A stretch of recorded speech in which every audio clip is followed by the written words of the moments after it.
Hello, I'm your host, Kayla, and this is Spectra Storytime.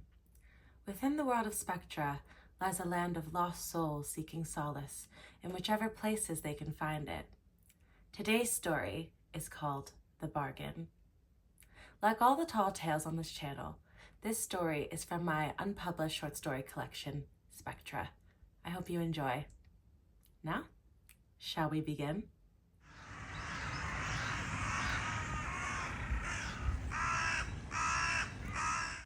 The Bargain. The day my grandmother died, I stole a lock of her hair. By then, we'd grown accustomed to her wheezing coughs and runny eyes. In adjusting to the new failings of her body, the long nights and late mornings, we began to believe. And perhaps that was our greatest sin committed. To believe in anything other than that which awaits us all. To deny life's only merciful promise, that it will end. But of course, I'm getting ahead of myself.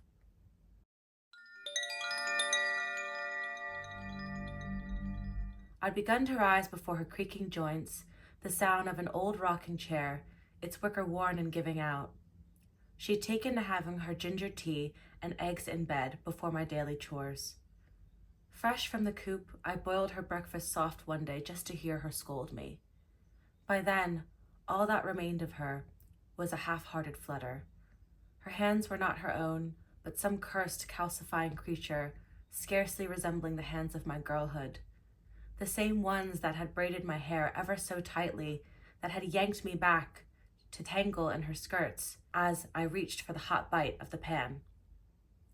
They rose a papery inch, wavered, and collapsed back into her lap in faint acknowledgement and nothing more. There was no sense behind the gesture, no quick-witted anger. In the stale air, her breath rasped thin and drowsy. I cried for her that night, but not yet did I mourn her. It was then that the phantom bride bade me warning. I dreamt of her lips, blue with cold, mouthing a word I could not discern. Swift like a flame igniting only out of time, like the spark had come from the outside and flickered into a vacuum. I did not want to know what she said, trembling as I was in my bed, paralyzed and helpless to look up. For she hovered over me like a feather suspended in air, like a truth you cannot unlearn, an apology you cannot take back. How I remember those child's eyes, two sapphires lodged deep in her skull, dense with histories well beyond her age. So heavy were they, I feared they'd tumble out her sockets and bludgeon me dead. I pictured my body beneath hers, my head cracked like an egg with red yolk spilling out the temples to stain my sheets. When I awoke, the dream had broken loose. My sheets were indeed bloody, yes, but only with my months bleeding and the subtle tang of urine. Under the misty-eyed dawn, I scrubbed my sheets in the creek behind my house and let the lingering phantoms of my dreams dissolve in the mud. Then I washed, dressed, and laid out the bowl of cream I'd been taught to save for the good neighbors, hiding it in the crack in the back wall where my parents would not see it. Then I made ready to attend my grandmother for the day. In her better days, we'd spun riddles over kneaded bread or needle and thread to pass the time. I make monsters of men and men of monsters. I start wars and end them. You curse me, you crave me, the cure and the sickness. What am I? She'd had the habit of grumbling half answers under her breath as she worked it out, slapping her hands together like she'd caught a fly when she solved one. Love, the age-old answer. We used to spend our mornings hiking through the heather-bruised hills, the brittle blooms rolling like waves beneath wind from a far-off sea. Over mossy boulders beside lazy sheep and goats, we'd make our way towards the local well. She always ahead of me, her breaths as silent as they'd been in bed that morning, my own sweat-dampened and shaky. We'd walk like that all the way home, completely in our own heads, not a whisper between us, as we mulled over the perfect question to stump the other. What makes men out of ghosts and ghosts out of men, privy to change but cannot be remade? Those were the days her stories crouched inside the tumble of bracken, beneath autumn's damp, rotten logs, the bloom in the center of a mushroom ring. There the phantom bride whispered amongst the puka's gallop and brownie's laughter, all those forbidden country superstitions we still believed in. Where the pulp of thornapple, what my grandmother calls stinkweed, mixed with the blood of a goat in the moon's waning light can give you the sight. Where the unseen is more real than what your senses will deceive you into believing. Later, I began retracing our midday squabbles in the long grass as I washed her hair with slow, gentle hands, combing out the answers and pretending she was listening, and fighting back, insisting a different answer.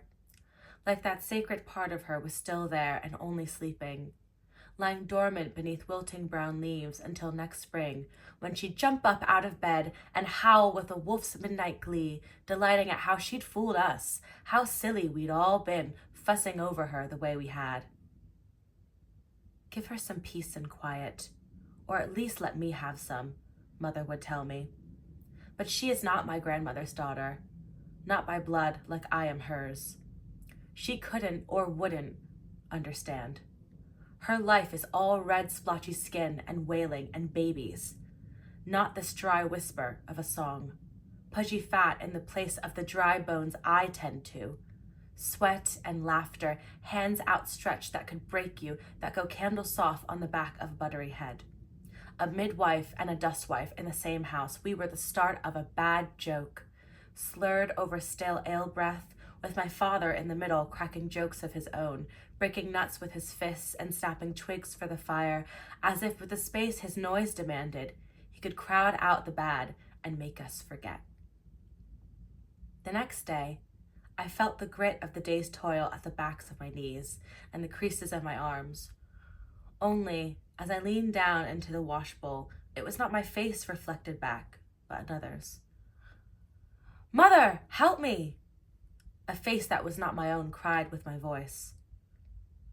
No one came. I was alone, save for the old crone watching me back from the washbowl. Her hair was long and tangled in places, eel slick against her cheeks. Hair, the black dread of a crow and its carrion hunger. A black that warps the moonlight on your pillow and sharpens the shadows beneath your bed. It did not belong to this world, but to what's coming. The stumble and lurch and stop as you shut your eyes against it. The stale breath from the last inhale you'll ever take. I saw her and I knew what awaited me. I turned away and have not looked in still water since. My hip smarted against the door frame as I rushed to my grandmother's bedside. I stared at her chest, willing it to rise and fall, when a great snore came from her. A taut rope came loose in my chest. I laughed deliriously, collapsing into her lap. She was only sleeping. I patted her hair softly, reassured by the familiar weight. Though it was spectre white now, it was still thick and unruly as ever. It would be the last of her to go. "I won't let her take you. I won't," I promised, but she was too tired to hear me. When she opened her eyes next, it was only so they could find a better position for sleep. Yet even as she lay still as the grave that awaited her, I could not tell her what I'd witnessed, for if you speak of death, you will summon it. The next morning, I awoke to a raven beating on my window pane from the inside. As my eyes adjusted to the morning rays, the oily gleam of its feathers absorbing it, I felt as though my own death watched me. That twitching, night-eyed thing of half-light and vespertine roaming, such living shadow, it began to sing. How I cowered. The desire to bludgeon my ears with sewing needles just to escape it. The cursed noise, stolen, wielding the voice of the damned, I tell you, gleaned open-mouthed, reaped by roadsides and hangman's trees. That lilting, rasping echo, the groan of the grave, how I longed to grab the bird by the scruff of its neck and slam the window shut over its devil head. But I dared not stir. Not before that beast with its grasping talons and that beak curved as the butcher's blade for cleaving hard muscles from bone and sins from flesh. No, I watched with my lips pursed tight and my hands bunched to fists beneath my sheets, and it croaked and croaked with a dead man's voice that gave way to bursting song. Chirping as a bird ought, as pretty too, though with none of the floral notes of a late, loose-limbed morning. No rosy summer hymns. It sang of night swims and ripples in the water where the cattails swayed, shifting leaves, the weeping of willows and their long sweeping curtains, a concealment of watchful eyes, or perhaps only reflecting the suspicions of the watcher. A whimper escaped me like a kicked pup. It grew and grew outside my body until it wasn't mine anymore. Others joined me. A staccato of low, guttural groans, a child's goodbye, the caw-caw of the raven, all echoing our shared grief until at last I was emptied out and silent. The bird, who'd now ceased its noise, bowed its head, low enough to graze the window's ledge. It was not the startled, stuttering instinct of an animal, but of a slow, purposeful respect, an ancient's gesture, and I knew that this would be the last time I saw her, my phantom bride. That night, on our knees at her bedside, I stared at the sparse hair on my grandmother's chin as we waited for her breaths to slow. There were only a few strands, short wispy spirals. As a child in her lap, I had tugged on them for attention, back when she'd been a giant. Now I stopped myself from stroking her hand for fear of the bones I could now trace underneath the skin. "Can she hear us?" I asked. "What is it we are meant to say?" I was met with a dry stare from my mother that told me I was making things worse, and so I laid my forehead on the bed's edge and waited for my world to go quiet. The night sounds from outside sounded like any other night. The wind at the back door and the proud hoot of a barn owl tempting me to pretend we were all just praying, that soon we'd be asleep in our beds, unaltered and unalone. My father cleared his throat. I looked up in a panic, but nothing had happened. He was merely restless. In his grief-weathered face, I found comfort in the deep caverns beneath his eyes that I also share, that we both inherited from my grandmother. Hers are more hollow, perhaps from age, but I like to think a good neighbor once pressed a deeper sight beneath her own as a babe. She always saw too much. The strand of hay in my older brother's hair the newlywed neighbor's daughter had missed, or the dull, unbelieving eyes of my eldest sister as she stumbled through our morning prayers. I searched for more traces of her in him, but still fell short. He is too soft in the cheeks and too narrow in the jaw. His nose is meek and squished ever slightly from where he was kicked by a pig as a boy, and he is too easy to smile. You don't have to earn it. Sometimes this is what I love most about him. Sometimes I wonder if I speak to a wall. When he spilled into my mother's arms, that was when I took it. I took it, and I did not care if my grandmother would have cursed me had she known what I planned to do. If my mother and father would have wept for the spawned devil's child they'd raised, I believed. I believed in the old stories, and I believed in my grandmother and our good neighbors she taught me to mind. I believed, and I did not mourn her.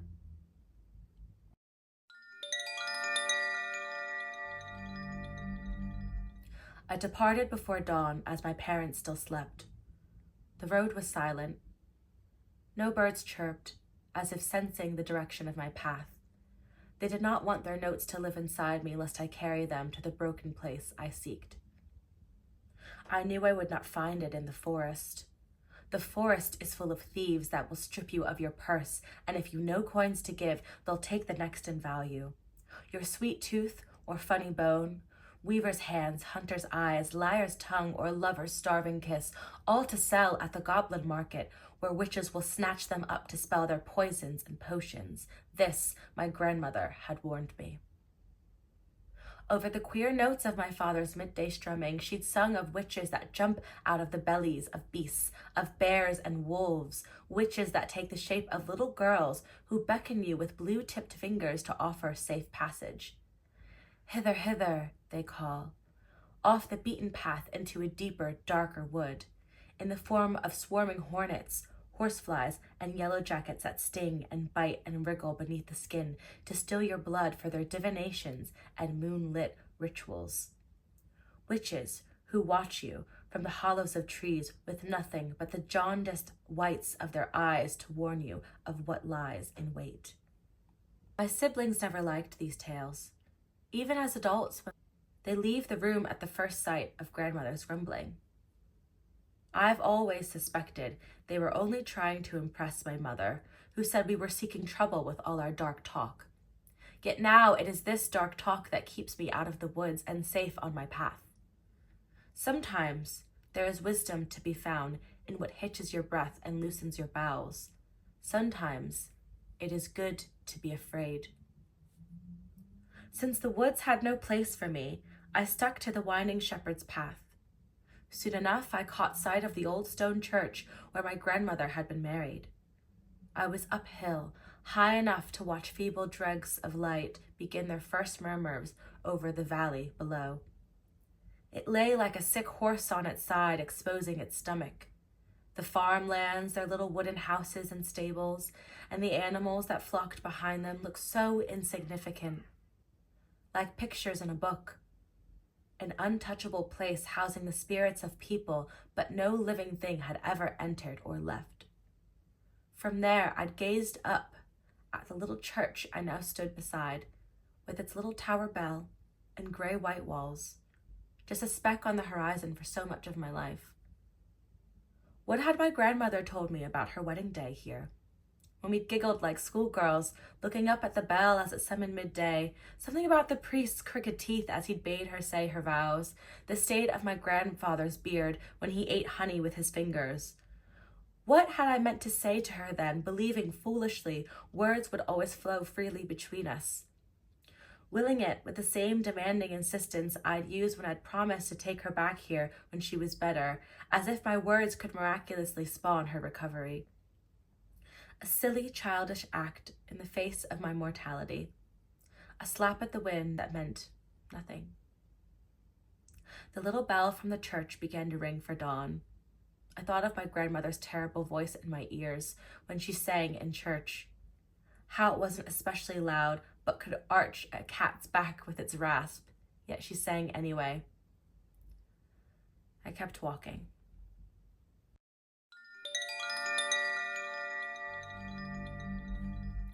This is how I knew of the place to call out to them.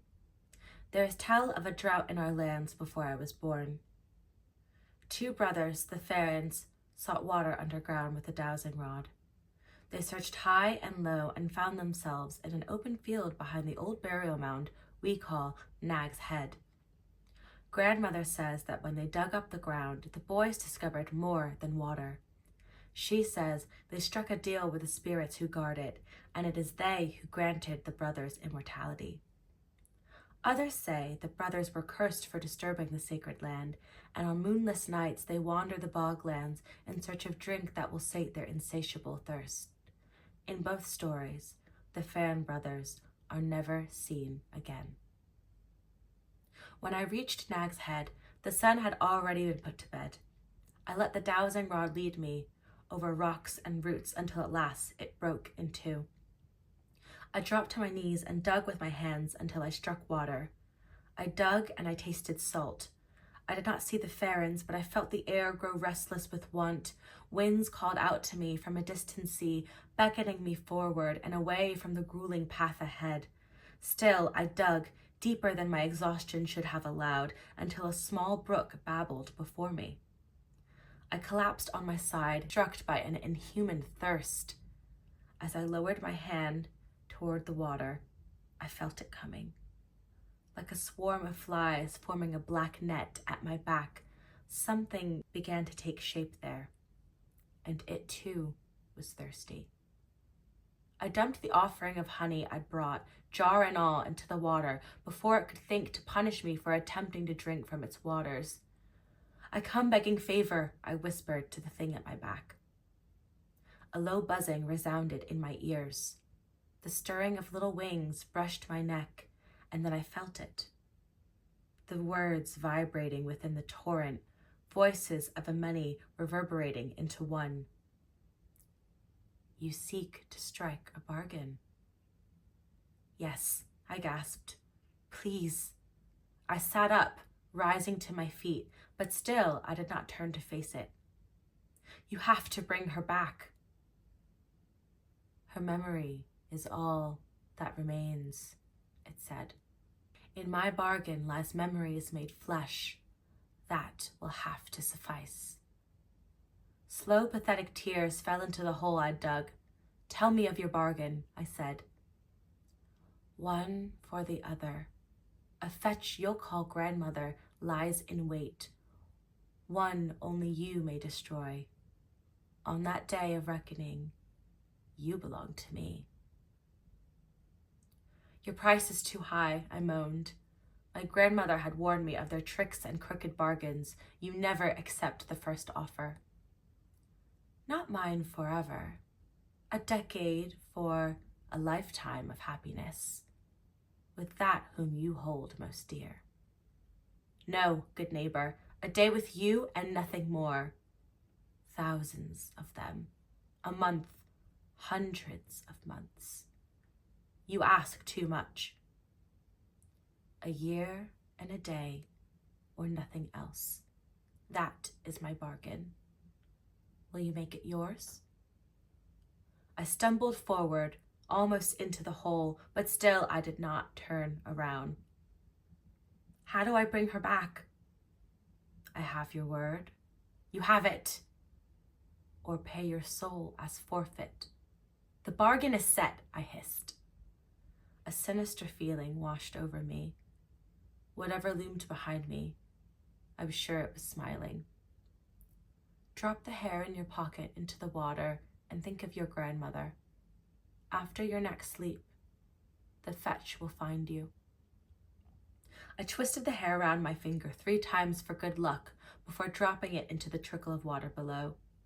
I could feel my pulse in my hands, and once again I felt hopeless, like she was well and truly gone. But it was too late to snatch it back. With nothing left but my grief for comfort, I thought of my grandmother. I will always remember her as she was, with 2 moles on her left cheek and only a few creases by her eyes that for years have spawned whispers of a deal with the darker forces of our lands. Those strong and nimble fingers, her long nails she used to gut a fish with in one hand, with both eyes closed, her tongue poking out over her upper lip as she hummed in concentration. This is the memory I clung to until the last fly dropped away and I was alone in the field once more. The walk home was long and weary. I hadn't eaten, though I was not hungry. I could feel my body weakening, wrung out like a drying clothes on a laundry line. I'd emptied myself into her memory and could only hope that the bargain I'd struck was true. I stumbled through the front door to find my father asleep in my grandmother's rocking chair by the fire. I didn't wake him nor my mother. I didn't wash the grit from my hands or change my soiled clothes. I let my hunger nurse me into a stiff and dreamless sleep.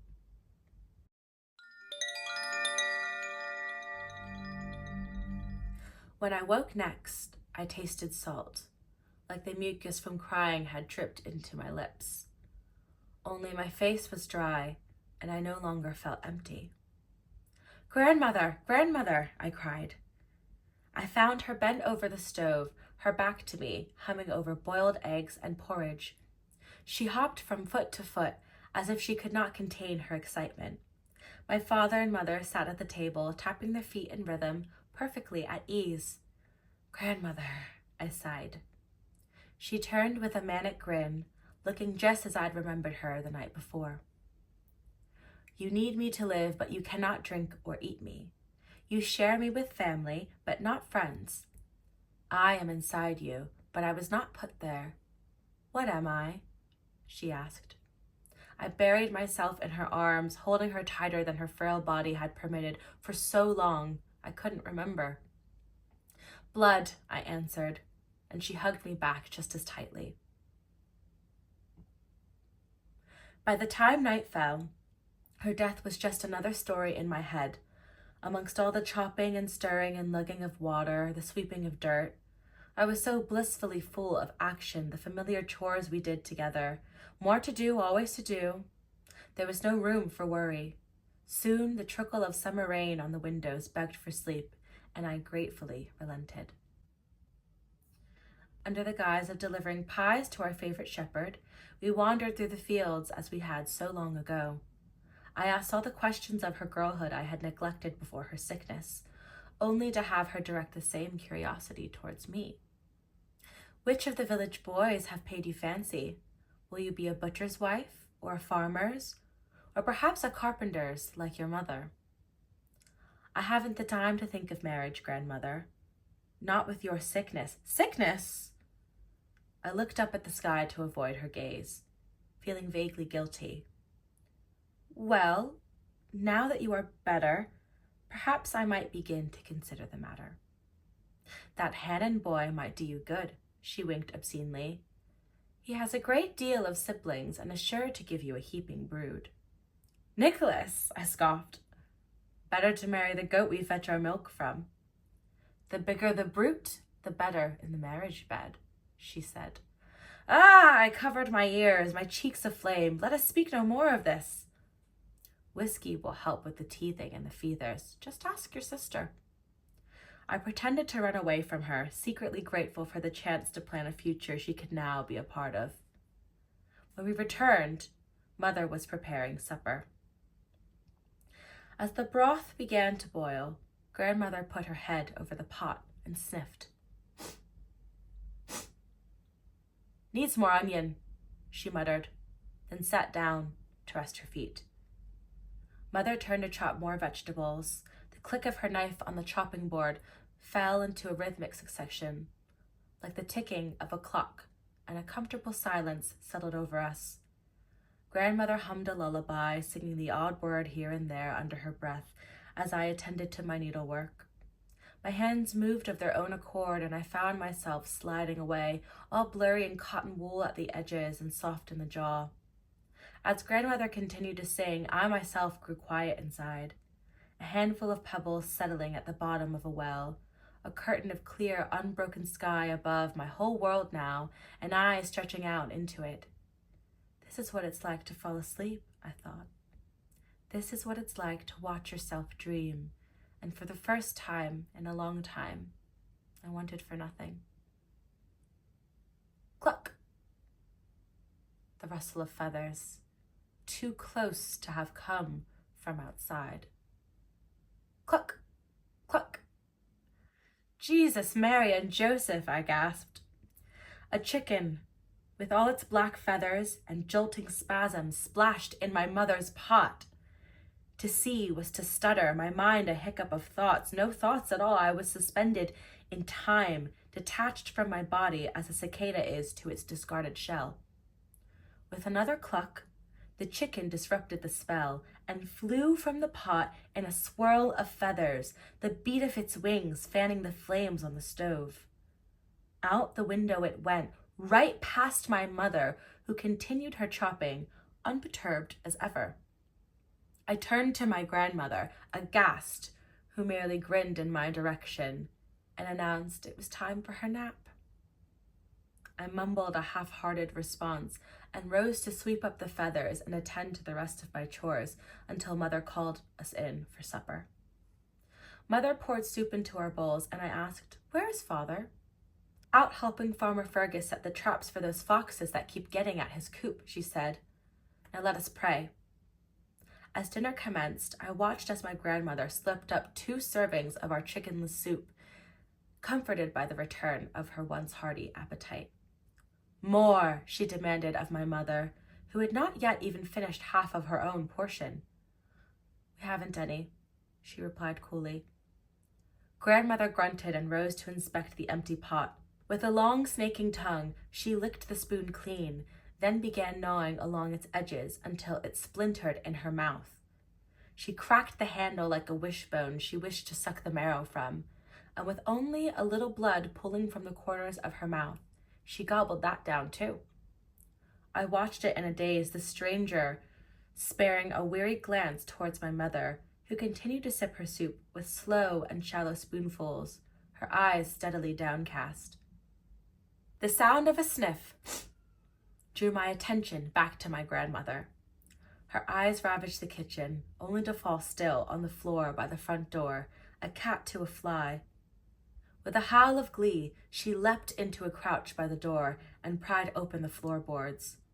A dart of movement, and then she was snatching up a field mouse by the twitch of its tail and swallowed the poor creature down in one gulp. Then she went after the salted fish Mother had stored away in one of the cabinets. When she finished, she swung open the front door and spat out the bones onto the front door steps, saving its thin and nimble spine to pick the flesh from her teeth. Satisfied, she slammed the door and retreated to her bed for sleep. "These dishes won't wash themselves," Mother said as she began to clear the table. I rose as a sleepwalker and bade as she asked. "Don't look so shocked." I turned to see her sweeping away crumbs from under the table. "She's always been a greedy old hag. She spat into the dust. Or don't you remember?" I said nothing and continued my washing as if I hadn't heard her. My mother simply sighed and continued her sweeping. The next day, I found 2 tadpoles in my shoes. I thought they were leeches. They glistened amongst their tangle of algae from whatever body of water they'd come from. I flung them out the window in disgust and scrubbed my hands with soap until they were red and raw. Only as I went to shut my window, I heard the sound of some kind of squabble. I peeked my head outside the window to see 2 shadows looming over the dew-slick grass. "Why do you waste your time building traps for other men when you should be providing for your family?" came grandmother's voice, hoarse with sleep. "You are a carpenter, are you not? Why not build a better life for yourself?" My father's shadow shook its head. "We live a good life here." "We live a frugal one," grandmother hissed. "Even the beggars scoff at our door." Her shadow grew as though dusk had fallen on a great spindly tree, the likes of which vultures perched and leered at their next meal. Her neck elongated and her back broadened into a humped, misshapen thing. "Better a beggar for a son, or a thief even, who takes his fill and revels in it, than he who bends the farmer as a bitch for a mongrel mutt." Her fingers grew into jagged, broken antlers. Like steel barbs, how she menaced over my father's shadow, on the verge of absorbing it completely. A taloned hand raised high above her head towards him. I could watch no more. I shut the window with a slam. My breath caught in my chest as a hangnail on a loose thread. I tried to forget what I saw. I could not understand it. What had gone wrong? Had the good neighbor's magic soured? I probed for a word to describe this new dread hardening in my gut, this uncanny hitch in my chest. Yes, that was it. Uncanny. For as frightening as what I'd seen had been, something familiar writhed beneath the surface, as if I'd heard the words before. Midday found me in a chair by the cold, dead hearth, mending clothes with grandmother, while mother attended to an expected mother in the town over. With the change in hour came exhausted weather, the day turning hard on its side, its back to us, confining our thoughts to its cramped, dusty corners, so that for a time, nothing was said between us. The sewing needles in my lap worked over the hole of father's sock with a comfortable, instinctual rhythm. My gaze softened, my boredom drifted to the window. I watched as the little black birds and sparrows flittered between the thin twigging branches of the trees outside. They chittered between themselves sweetly, catching stray drops of rain where the last watery dregs of light reached them. The sky behind them a dulled, a smear on the glass, opaque and muddy gray as a soiled kitchen rag. Even the suggestion of the sun vanished, replaced by a mass of something unreachable. The sky, as if it had outgrown its limits, expanded, spilling over the horizon like a wave from the sea I'd heard so much about but never seen. A cloud bank surged and settled over us, submerging the house in swaths of more murky gray, more dirty laundry stains, our house a speck of dust trapped in a pocket of stagnant, stale air. The sudden presence of it gave me pause, my hands twin slabs of slate in my lap. My ears felt like cotton, my body submerged in fog. A ribbon of fear bunched up all inside me as I questioned the sensation, mulling over the hysterical notion that I had confused myself with the house. Swallowing hard, I turned my focus to my throat to distract myself from my thoughts, feeling it contract. A swift rush of air escaped my nostrils, another hard swallow, another dry breath, coming faster now. The descending vapor now obscured the entire landscape, etching shadows in the shape of trees pressing in. Only these trees had the personality of people, like objects in a dream. Tall, crooked figures held out needles of their own, watching me through the window as if I were the one on the outside peering in, as if just by looking, I'd invited them inside. The door loomed from across the room. I imagined the knock I knew was coming, and a part of me believed the thought. That insistent voice that nags you into believing your thoughts can take hold of the world should you let them. And I was afraid. I feared myself, or more specifically, my own power, and turned to my grandmother for comfort. Her eyes, wide and pupilless, dug into me. There are more of them out there than there are of you in here. Her voice came delayed from the movement of her lips, resembling a poorly choreographed puppet, as though she'd shouted from a distance. The voice, only just a whisper, was hoarse and mannish. I'd heard it before, though I couldn't place its source. I knew with certainty it did not belong to her. "I've counted them," came the voice again. A child's trembling exhalation. "The trees?" I asked. "The dead." Her eyes shone through the gloom as two green glass bottles with candles lit inside. "Won't you let them in?" she asked. The flame shone brighter, blinding me. "Won't you let them?" A slam on the door, like the growl of a foaming beast, the low hiss, hot spray of scalding water leaking through. The door was mine and it was closed. Another growl, thrashing sound, this time from the window. I looked around my room, as if it were a stranger's, distantly registering the sound of cats fighting outside. The rattling call of a magpie cut in between, a hammer on my ears. It was morning. It had been midday in the other room, and now it was morning in this one. So where had I gone in between? My hands fingered a loose thread on my blanket, winding it around my pinky until the tip swelled red and angry. My thoughts turned to the fetch. Had I been mistaken in thinking the creature only fed on memories? If I'd been wrong, what else did it hunger for?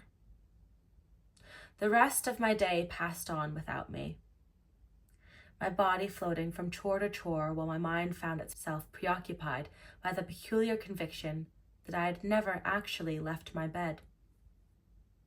I couldn't shake the strangeness of what had happened, how I couldn't remember the day ending. I couldn't remember falling asleep.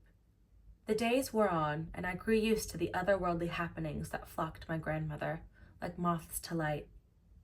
When the sun set, white mice with little goat's horns gathered by the fireplace, prancing on their hind legs in a circle while my grandmother clicked her tongue in glee. Our broom swept up the ashes of its own accord.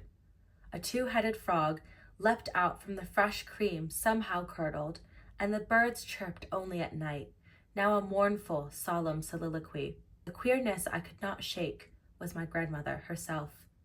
It seemed that only around my parents did the resurrection magic begin to unravel. As my mother and I plucked a pheasant one morning, my grandmother from her rocking chair pestered me with questions without pause for breath, desiring no answers save the ones only she, herself, possessed. Your well will dry up soon if you are not careful. How many children do you intend to have? Enough to help your father when he grows old? Enough to lift us out of this squalor? And how will you nurse them, eating the way you do? You need more meat on those bones, something for a husband to grab onto, to grip and bite and hump and brag about to his brothers. And those brothers, you must not let them have you. You must not let their desire become your own. Sew those legs shut to them, stick pins in your skin if you must to stop the want. One after the other inside the well dries up. It will dry up soon if you're not careful. How many children do you intend to have? Enough? Her words spiraled into a babbling, belching gaggle of confusion I could not escape. For when I would rise to flee, she'd grasp my wrist in her iron grip and wrench me closer until her stale fish breath mingled with mine, tempting a gag. She only stopped when father came home. As I wept in my bed later, I thought back on the good neighbor's bargain. What hidden deception had the creature woven between words that in my desperation I had failed to understand? In my bargain lies memories made flesh. Memories. But what wore my grandmother's face was not the woman I remembered. Yet as crooked as the good neighbor's bargains were fabled to be, they could not tell a lie. I recalled the night of the chickenless soup, the shadows crouching outside my window. Perhaps it was not only my memories that gave her flesh. Your well will dry up soon. Had she once said the same words to another? My siblings, perhaps? My own mother? I didn't understand, I wouldn't. To not have known her as she truly was would be to not know myself. This woman who had raised me, who had started a family on that little church on the hill. Yet I could not deny the nature of the bargain and the life that had spawned her. Memories made flesh. Which of them were real? Were any? Who was it that slept in that bed I had knelt beside not a fortnight prior, praying to hold the darkness at bay? As night fell, I peered into my grandmother's room where she lay sleeping. The expression on her face was neutral, a slab of stone. I could read neither malice nor benevolence in the smooth planes of her brow, nor trace even a glimpse of otherworldly glamour. She was just as she had always been. My grandmother. Mine. I thought of the riddles we traded, of all the ones that lied ahead. I tasted salt. Reaching deftly into my pocket, I felt a handful of the soft grains that had not been there before. A fetch you'll call grandmother lies in wait, one only you may destroy. How does one destroy what never existed? How does one keep what one cannot understand? I love you, I whispered over her body, counting her breaths as I had, as she lay dying, just as powerless now as I'd been then. So I repeated the words. I love you. That was all I could offer. I tossed the salt over her body, chanting the words under my breath like a spell. When it landed, all that was left of her was a wet clump of matted hair on her pillow. A wet patch in that impossible tangle of hair. It would be the last of her to go.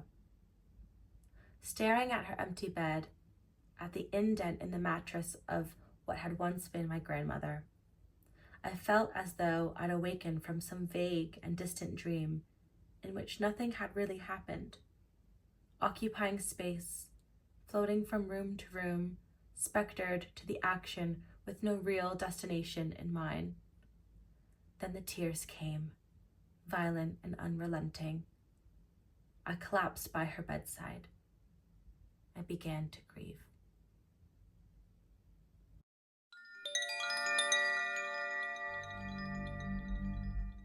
On my way to Nag's Head, I think of the woman I'm leaving behind. The glint in her eye when she'd tell me a story. My first memory, that subtle hint of mischief bordering on cruelty. My favorite of her stories has always been the one about the tree spirits and their nights roaming. How a sacred rowan could slip out of its bark like water through rock and ride the wind all the way to elsewhere. Some other world pulsing alongside our own, where truth is a twilight forest that gives way to delicate but deliberate deceptions. A realm of endless mist and intangible starlight. The memories of fires extinguished long ago, coalescing into the crooning, unknowable dark. I wonder if she dwells there now, or if this other world is just another story we tell ourselves to keep our minds occupied on our journey to sleep. As I seek out the good neighbor to fulfill my end of our bargain, what I do know is that I am not afraid. The buzz of flies in my ears is not so menacing now, and when a hand reaches out from the dark at my back, I take it. Thank you for listening. Once again, that story was called The Bargain. If you'd like to hear more stories from my collection Spectra, please like and subscribe. Goodbye.